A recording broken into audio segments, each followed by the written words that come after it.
A very good evening to all my dear friends. Today we have yet another topper in our topper stock, and this topper, what we have in front of us, right? He loves to play chess, right?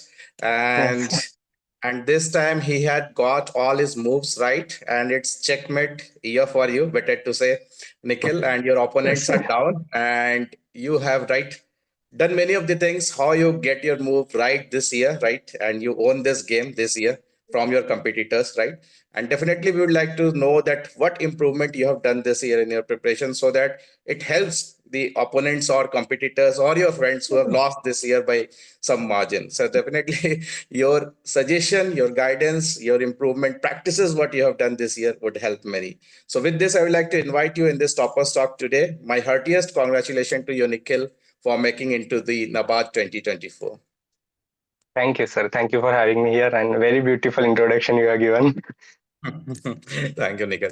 Okay, so we'll love to know, Nikhil, you are computer science graduate, right? And you Yes, have sir. got selection in generalist stream. So this is Yes, also one sir. of the achievement which many of the engineering students can learn from you. That even you are from not from the biological background, right? If your moves are right, you can get selection into the generalist. Because many computer science graduates still call me that if IT seats won't come, then how we will fight. So you are prime example of that. And Yes, since sir. you have given previous year also right attempt, right, and Yes, sir. this year you finally got selected. So this message I want to know, right, or this strategy I want to know for the students who have lost this year's battle.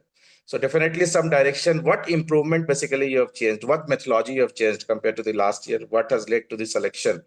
So this will help many of the students who are struggling to get selected from the last 3 years, 4 years like that. So we will start with this only, Nikhil, that last year's and Okay. this year's attempt, how do you compare the things? So last year I had very little time to prepare. then सितंबर में exam थी शायद, और जून में prelims का result आ गया, तो जून and में आया था वो भी, तो जुलाई अगस्त सितंबर सिर्फ 3 मंथ्स थे।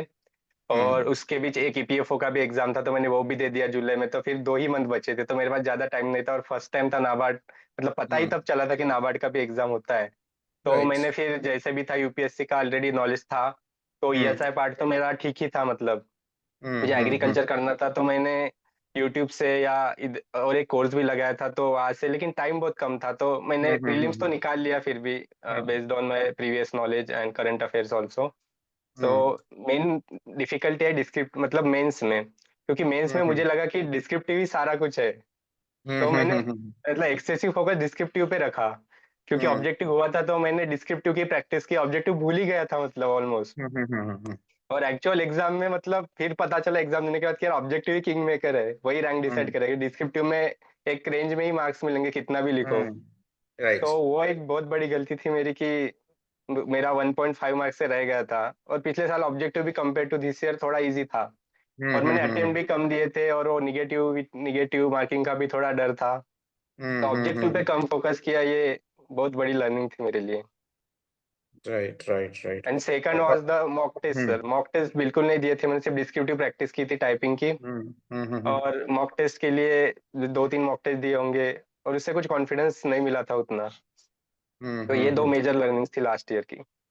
Right so thinking and doing में there are lot of difference कुछ लोग सोचते हैं yes sir. We will do and they do not do but you have tried to do this thing right practice and yes all those sir. Things so definitely it has led you to right land here in the final selection list. Now coming on to the phase one of the examination, two parts again, right? Yes sir. Qualifying, non-qualifying.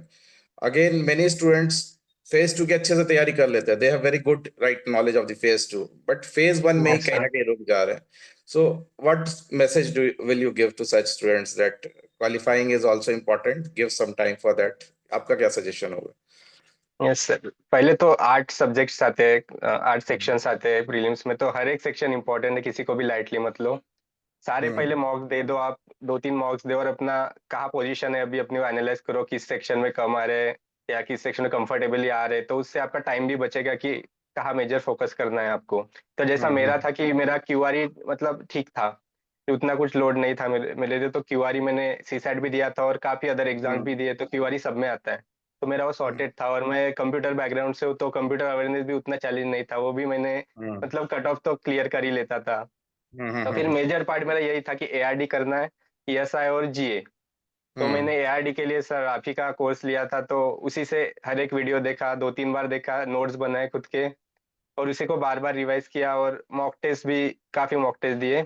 और हम्म ESI part के लिए काफी current oriented आता है, तो उसके लिए PIB, daily PIB करना, और डेली न्यूज़पेपर या जो भी समरीज आती है, वीडियोस भी आते हैं काफी प्लेटफॉर्म्स पे, तो वो हम्म प्रेफर करता था मैं।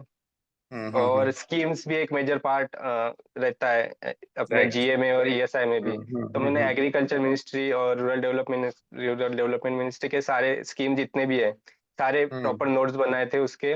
और जो भी हम्म इम्पोर्टेंट बाकी मिनिस्ट्रीज के भी है, जैसे जन धन हो गया या जन सुरक्षा जो है, हम्म जीवन ज्योति वगैरह, जो भी इम्पोर्टेंट, तो लगभग 35-40 स्कीम्स थे वो।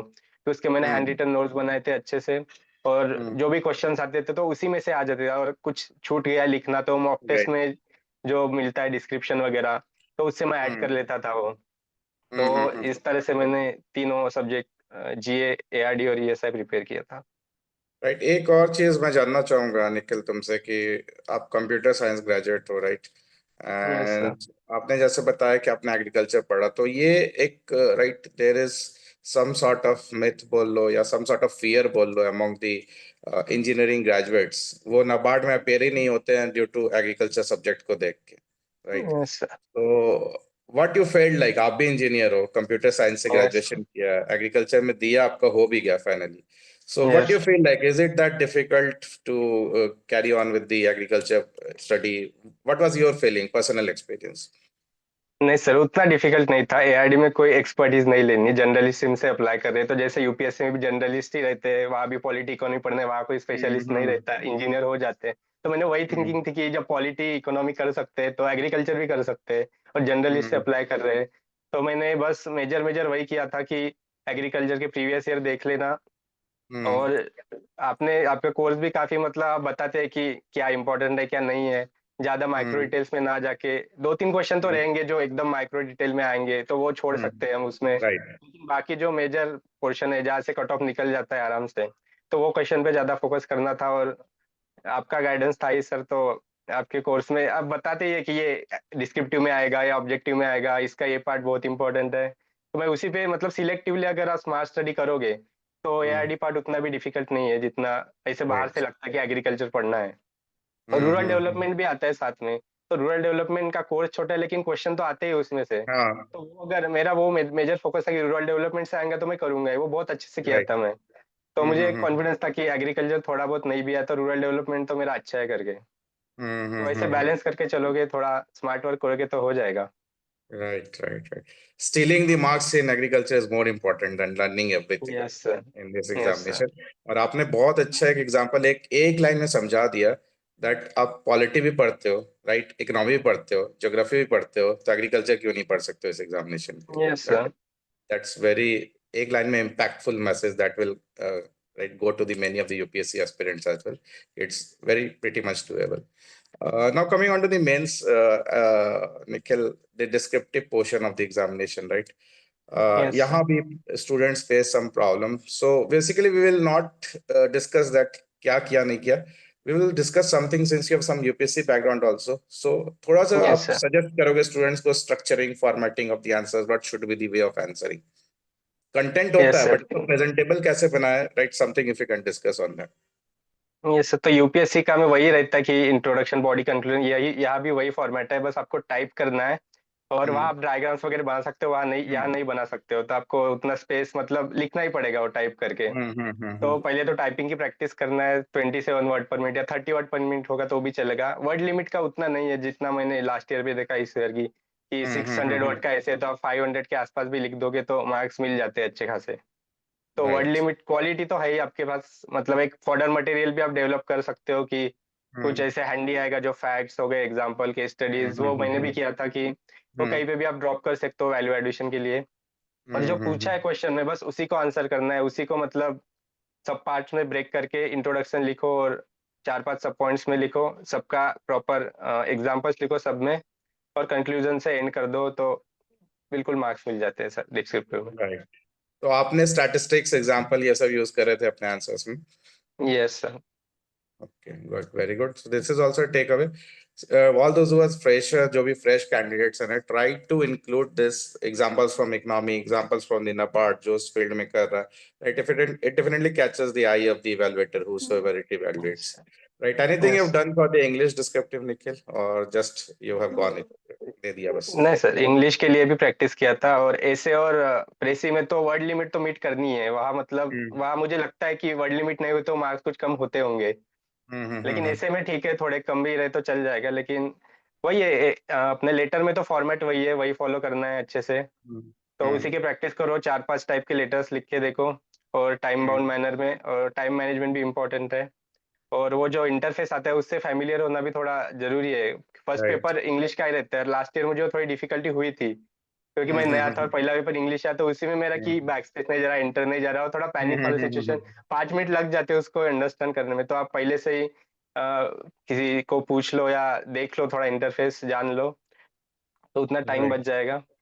और राइट। ट्रेसी में भी वही है, हेडिंग दो अच्छे से, और जब जितना प्रैक्टिस करोगे उतना कोई डिफिकल्ट नहीं है इंग्लिश। इंग्लिश तो हो ही राइट। जाएगा। इंग्लिश में was इस ईयर भी यूजर फ्रेंडली स्क्रीन था compared to the previous last year, जैसे they have got the option to expand the screen in English, so yes इस सर। ईयर वो ऑप्शन मिला था एक्सपैंड करने का। अर्लियर छोटा सा स्क्वायर बॉक्स मिलता था जहां हम टाइप करते थे, बट इस लास्ट बार था ईयर सर, साइजेबल था, मतलब 3/4 ऑफ द स्क्रीन तो था box. okay, so they have improved a little bit in interface yes compared sir. to last year's अगर हम कहें, that is good. Yes sir. And coming on to the next phase of the examination, prelims हो गया, mains हो गया, the interview के बिना तो अभी not possible in about 50 marks, so it decides a lot. So थोड़ा सा बताओ, how was your experience in interview, what went right for you, क्या discussion चला इस बार तुम्हारे interview में? इंटरव्यू तो बेसिक क्वेश्चंस ही थे, मतलब जो प्रिपेयर किए थे उसी में से पूछा था कि आपका इंट्रोडक्शन में पूछा, और कि आपका कंप्यूटर साइंस बैकग्राउंड है, प्राइवेट सेक्टर में क्यों नहीं गए, या वाई नाबार्ड, और हम्म इसी से रिलेटेड कि फिर आपके एरिया में प्रॉब्लम्स क्या है, रूरल डेवलपमेंट में, एग्रीकल्चर में, उसी के हम्म सॉल्यूशंस। फिर मोस्ट ऑफ द मेरा interview sir cooperative sector women के अराउंड गया, क्रॉस क्वेश्चनिंग काफी हुई। तो जब मेरा सेकंड थर्ड क्वेश्चन था कि आपके टॉप 3 प्रॉब्लम्स क्या है, पूछा मैम ने, चेयरमैन मैम ने, तो मैंने उसमें हम्म। बोला बोला कि रूरल टू अर्बन माइग्रेशन है। सेकंड बोला, सेकंड याद नहीं आ रहा है मुझे, थर्ड बोला कि मैंने वुमेन का इश्यूज है। तो उसके उसी पे फिर थर्ड पॉइंट पकड़ में वुमेन इश्यूज के बारे में पूछना चालू किया कि 75 ईयर्स ऑफ इंडिपेंडेंस हो गया, अभी भी वुमेन एम्पावरमेंट की बात हो रही है, ऐसा क्यों है। फिर उसमें मैंने आंसर दिया कि political, social, economic reason, educational reason, ऐसे वैसे। फिर उसी से और क्रॉस क्वेश्चनिंग है कि इकोनॉमिक में फिर नाबार्ड क्या कर रहा है पार्ट, तो सेल्फ हेल्प ग्रुप का नाम है, फिर सेल्फ हेल्प ग्रुप के प्रोग्राम्स निकले, आपके एरिया में क्या है, तो क्रॉस क्वेश्चनिंग से ही चलता रहा। HR बेस्ड क्वेश्चन में बेसिकली निकल every year student face the difficulty, क्या बोले राइट क्या ना बोले दे आगे। तो if you can explain that, आपने डिफेंड कैसे किया खुद को व्हेन दे टोल्ड कि प्राइवेट सेक्टर में आप क्यों नहीं गया, बीइंग कंप्यूटर साइंस, आपने कैसे डिफेंड किया खुद को? तो मैंने बोला कि पहले मेरे ग्रेजुएशन में मैंने कुछ स्किल्स अचीव की थी टेक्निकल के अलावा भी, कि जैसे कम्युनिकेशन हम्म स्किल हो गई, एनालिटिकल स्किल्स हो गई, या प्रॉब्लम सॉल्विंग स्किल्स हो गई, तो ये कहीं भी यूज हो सकती है। और मुझे एक था कि अभी जो आईटी सेक्टर है वो मोस्टली अर्बन ओरिएंटेड है, रिच पीपल के लिए काम करना है और रिच को और रिचर हम्म बनाना है। तो मेरा एक वो एक मोटिवेशन था कि इतनी गरीबी है, इतने प्रॉब्लम्स है रूरल एरिया में भी, तो क्यों ना हम उनके लिए काम करें। और नाबार्ड ऐसा ऑर्गेनाइजेशन है कि यही काम कर रहा है कि वो रूरल एरिया को एम्पावर कर रहा है, और इसी से ओरिएंटेड मैंने आंसर दिया था। राइट राइट, सो बहुत very good answer, you have defended well. And इस तरह के आंसर्स अगर सामने बोर्ड में जो भी बैठे हो, definitely they will like the personality, he thinks like this, he defends the thing like this, he thinks for the society, that is very good, very और very भी very पूछा था कि सर कि आप अगर नाबार्ड में आए तो फिर क्या करोगे आप, तो मैंने बोला कि नाबार्ड एज ए ऑर्गेनाइजेशन और नाबार्ड के प्रोग्राम में दोनों में हेल्प कर सकता हूँ। कि एज एन ऑर्गेनाइजेशन बोले तो आईटी सेक्टर, आईटी डिपार्टमेंट हो गया, और आपके जो भी नाब डेटा सेंटर्स हो गए, और जितने भी एप्स है एग्री, तो इसमें मैं कंट्रीब्यूट कर सकता हूँ। और नाबार्ड की इनिशिएटिव्स भी है, एग्रीटेक और अपने फिनटेक इनिशिएटिव्स, उसमें भी मैं कंट्रीब्यूट कर सकता हूँ, ट्रेनिंग दे सकता हूँ, और अच्छे से फार्मर्स या रूरल यूथ को या रूरल पॉपुलेशन को मैं गाइड कर सकता हूँ, ये वो और थोड़े एग्जांपल्स भी ऐड किए थे। राइट राइट तो राइट, ये गुड क्वेश्चन गुड। था। नहीं, बहुत अच्छा आंसर है। And my last question to you Nikhil, that what three things would you suggest to the aspirants of this year, those who are preparing? Yes sir, तो last year का जैसे trend देखे तो जीए थोड़ा डिफिकल्ट आ रहा है, फाइनेंस पार्ट थोड़ा fact हम्म ज्यादा आ रहा है, तो आप सारे फैक्ट्स तो याद नहीं रह सकते हो, तो आप हम्म सिलेक्टिवली क्वेश्चंस को पिक करो, पैनिक मत करो, सारे हम्म क्वेश्चंस एक बार गो थ्रू कर लो और जितने आते हैं उतने सॉल्व करो, और बाकी में अगर रिस्क लेना भी है तो ज्यादा मत लो, क्योंकि कट ऑफ तो फिर कम ही जाएगा, तो एक ज्यादा से ज्यादा मॉक टेस्ट दोगे तो आप में को एमसीक्यू एप्टीट्यूड डेवलप हो जाता है कि राइट एलिमिनेशन से वो 2 ऑप्शन पे आ सकते हो आप, और फिर रिस्क ले सकते हो अगर कम लग रहा है आपको अटेम्प्ट तो हम्म ये सजेशन रहेगा। और सेकंड सजेशन यही है कि सारे पार्ट पे इक्वली फोकस करो, किसी को लाइटली मत लो, कोई भी पार्ट कभी भी डिफिकल्ट आ सकता है, तो उसके लिए आप, और सर आपके मॉक टेस्ट भी थे कि मतलब आपके कंपैरेटिवली डिफिकल्टी आते थे, तो उससे भी काफी हेल्प हुई कि एक्चुअल एग्जाम में भी डिफिकल्टी आया तो उतना पैनिक हम्म नहीं हुआ, कि पता है कि कैसे हम्म उसको टैकल करना है। तो सेकंड यही है कि मैक्सिमम मॉक टेस्ट दो, और थर्ड बोलूंगा कि कुछ नहीं, सेल्फ बिलीफ रखो और स्मार्ट वर्क करो, थोड़ा सा हो जाएगा। Right right right right Thank you, Nikhil. So thanks for this candid, right, discussion with us. And बहुत सारे अच्छे अच्छे पॉइंट्स तुमने बताया, right? Definitely छोटे छोटे पॉइंट्स से, right, we become the topper next year, right? जो सुन यस रहे होगा, right, they will gain something, some advantage. You might also have heard some of the toppers. आप टॉपर बने यस आज, सर। आपसे भी कोई सीख के कल टॉपर बनेगा. So definitely it helps the candidates. That's why I right request the candidates ki just share your strategies whatever you have. Thank you, Nikhil, for giving us time. Thanks a lot. All the best for your future endeavors. Yes sir, thank you so much. Okay, okay.